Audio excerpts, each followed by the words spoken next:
Wind wheels are great fun at a fair. Great fun at any time actually, because they're easy to make and they work very well. But there are wind wheels of different kinds as well, and this is one of them. Even more fun because it trundles along the ground at great speed, even in very light winds. And it's self-stabilizing, which means if it falls over, it stands up again. It's very easily made, and this is how you do it. Get a bit of light cardboard. I've found old cardboard folders are very good for this. And you probably need to start with a piece about that size, about the size of your hand or so.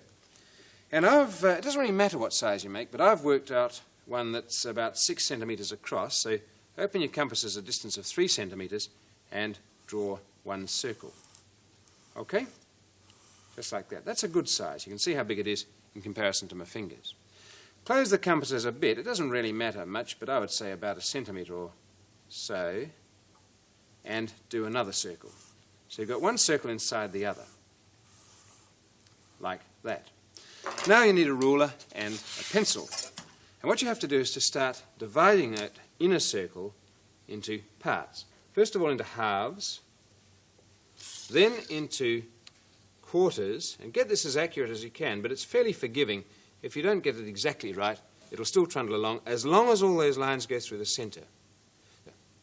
That's into quarters, now into eighths, and finally divide the eighths into so that you've actually got 16ths across each one, like that. There we go. That. Transparent ruler is good because you can see where the lines are and you make less of a mess of it than if you're using a wooden ruler. And the last line, like that. And you can see that mine isn't exactly accurate, but in fact the inaccuracies are balanced as long as all those lines go through the centre.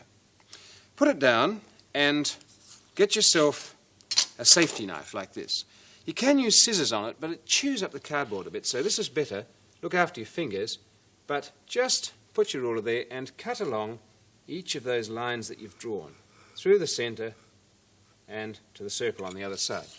Work your way all the way around. You'll find after a while that you start to gather up the bits of cardboard at the sharp points, and you might have to start cutting all of them into the centre and stopping there, and just working your way around the circle in that sort of fashion. But ultimately you'll have them all cut, and to save time I've got one over here, and this is what it's going to look like.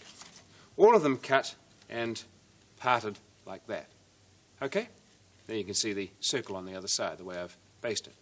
Cut around the outside, the bigger circle that is, and keep this pretty accurate because it's got to be round enough to roll, and if you start having flat bits it's going to hop and fall over.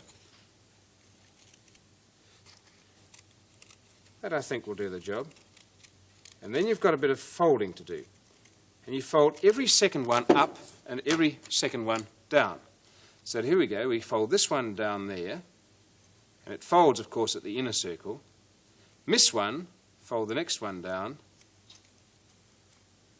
miss one, fold the next one down, and so forth, so that every second one is pointing down. Then all the ones you've missed, pull them up. So every second one is going up, and every second one is going down. And the finished article will look like that if you do it properly. Okay, and it's very good. Even the faintest breeze will get it going. This is an indoor fan. I'm only going to put it on the medium, and I'm going to get quite a long way away from it. But even so, it will be enough to drive this thing all the way down the passage. Great fun indoors, but even more fun out of doors.